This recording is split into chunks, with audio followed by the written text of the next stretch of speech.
Hi, welcome back to Orange Slices. I'm Wendy. And I'm Wendy.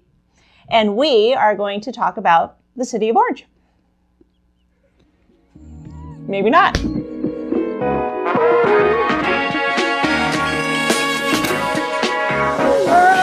We're going to do a recap sort of on Aldi. We don't have it here in Orange yet. No. We thought it was going to be one location. Apparently it's not, but we're not really sure. We're not sure because the application has that address on it. So right. So the Tested and Meats location, I called the manager today at the Staples there. They are not closing. It is the Main Street location that has already closed, but we're still not sure. Closing. Right. Because the land use application gives that address as going to Aldi.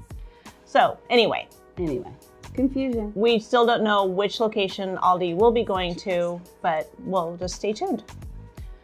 This week, we had the pleasure of seeing Larry Elder speak at Chapman University. He was hosted by the Chapman University Republicans, he was actually sponsored, I believe, by the Lincoln Club here in Orange County. The Lincoln Club. So we had the opportunity to go and hear him speak, and I will say it was fantastic. Amazing. He is a spectacular person. He's a great person. Is so incredibly personable. You felt like you were just sitting in a restaurant, just talking to basically a best friend. He was really, really great to hear, and it was really great to hear about his family, about how his dad grew up. Mm-hmm. So I was really, really impressed. I've always been impressed by him, but to see him up close and personal, and it was a small room. It was a nice, small, intimate room. So it wasn't in the auditorium. And it was full. It was packed. Full. He started out talking about how he got into the radio industry. Yeah. He didn't have an agent. He was writing op-eds and really trying to get into journalism and all of that. He went to Brown University. I think he was living in Ohio. Was he living in Ohio? In Cleveland. Yeah, in Cleveland. So he was really trying to break into he went to law school, so he's really trying to break into the journalism industry, trying to get on the radio. He wrote an op-ed basically describing the fact, he kept getting shot down. Yeah, he kept getting shot down. But what caught the attention of this one person, I don't remember the guy's name, he was a radio personality, was the fact that he said there is no race issue in America. No racism in America. And this was back in the 70s? Probably like 70s. Yeah. So it really it caught this radio personality's attention. He said, "Hey, I want you to come and be on my show." And so he was on there for an hour. And which is unheard of, because that's what you give, like, major celebrities and yeah. So our night with Larry Elder was awesome. It was great. Yeah. I really enjoyed listening to him. He was extremely personable. Mm-hmm. He took the time to do a Q&A afterwards. Did. It's too bad he couldn't answer everyone's questions, but it was a time constraint. We understand that. Met some great kids. Yeah, met some really great kids. From Grupo was there. Daniele was there. It was, good night. Good night. Yeah, it really was. Really it was a good attendance. And my mama. Yeah, your mom. When Larry Elder was holding her hand and talking to her, he was so sweet Larry and so kind. So one of the biggest takeaways that we got from that evening was our conversations with the Chapman Republicans. Mm-hmm. And it's very interesting because one of the narratives that have really been pushed out there is that the university is so liberal. They're really pushing for a more socialist movement. They're totally anti what the rest of Orange wants. Yeah, not true. They don't care. They're kids. These kids are college kids. They're going to school for a purpose, and that's to get their college education, and then they're out of here. So I would say that probably less than 1% actually stay in the city once they've graduated. Mm-hmm. That's just that. I'm not saying that's an actual statistic. I'm just saying that's my opinion after having talked to these kids. When we discussed, when we brought up to the kids, the latest happenings with the midterm Orange, the election, the now special election, what were their thoughts, what was the candidate they supported, we kind of got blank Yeah, stares. they had no idea who we were Blank talking stares. about. We talked about certain departments, and they said, well, that's a really small school in this big school of schools. And so it was very, very interesting. There's a pretty false narrative out there about Chapman. Definitely. And I think we need to change that so that people have a more positive thought about the university. Well, and I don't know if it's those certain departments pushing that false narrative. I don't know who's pushing that false narrative to make it seem like more of a movement perhaps than it is. That's a possibility as well. But regardless, I feel it's something that we need to talk to more of the students about, give them more of a platform to be heard as to what their real values and beliefs are, and see that they're an entity with which either they don't have student-wise much of an opinion outside of their own campus, and they're not as big of a threat as we may feel that they are. Because I think that Chapman gets worked up as the boogeyman a lot, and it's not. It's going to a larger university. I know that you want to have good relations with the campus and the university within your midst, because it's good when there's a balance and the two sides work together. And I will say, these kids that I spoke with that were sitting behind us, they love Orange. Oh, even though they're really probably not going to be here much longer after they graduate.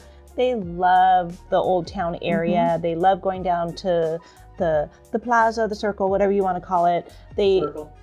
they really see the importance of our city, and they're very respectful of it. And it was just so refreshing to talk to these kids, and just, it really opened my eyes and my mind, and it made me really realize that what we've been hearing all along I think it's orchestrated by a whole other entity outside of the campus, outside of the university, but they're trying to get people, no, I really do. Well, I'm just saying, as a student in one of those other departments, I enjoy seeing other aspects of the university that I may not see through my classes and lectures. That does have, because I feel like a lone voice at times. So it's nice to hear from others on campus. It's nice to know that you're part of a bigger circle. Right, that I'm not just this lone wolf crying it, because I've talked to my advisor and said, I don't know if this is for me. And after seeing these kids Tuesday night with Larry Elder, I feel okay. I feel more empowered, like I have more of a place, that I'm not just someone with antiquated ideals, that these ideals are held by a majority of the campus. And I tell you, it gives me a whole different, kind of like a breath of fresh air, like wind in my sails. They were definitely a breath of fresh air. I will tell you that. There was no mistaking that they really made me think, okay, what have I been thinking this whole time? You know, I've been listening to other people's thoughts and ideas about the whole campus and how it's going to, make the city go to hell in a handbasket, when really that's not even the case. The opportunity that we had to visit with the students who were there, not only as viewers, but who were also there from the Republican Club, and who put the whole thing on, and just to realize that the viewpoint that we've been given is a little skewed, or a lot skewed, actually. I think people have this idea that Chapman is there to just indoctrinate kids and make them all one way, that there's no individuality with these kids, and I'm going to say that is probably the furthest from the truth. I agree. And so meeting with these kids, seeing their enthusiasm of having Larry Elder be there. They've been trying for years to do this, and I hope that they are able to get even more speakers, whether, Ben Shapiro, Will Witt, whoever, Candace Owen. Yeah. And, oh, yes, Candace Owen, she would be my hero. So being there with that group and seeing their enthusiasm and talking to them and just realizing that Chapman isn't this big, bad, evil entity within the city. We need to give it a lot more credit than what people are willing to right now. We need to really open up and show people that the university it's a pretty good place. Yeah, and I think that the image that we've seen in the past couple of months of city council meeting with just the blatant rudeness and it's not representative. Absolutely not. The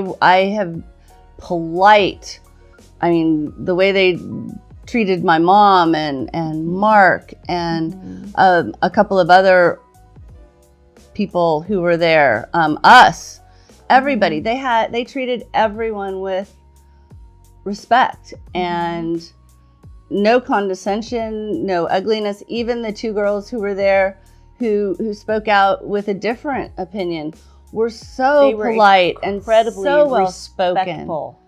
They were so respectful of Larry Elder and all of the people who were there. It was a pleasure to listen to everybody at that meeting.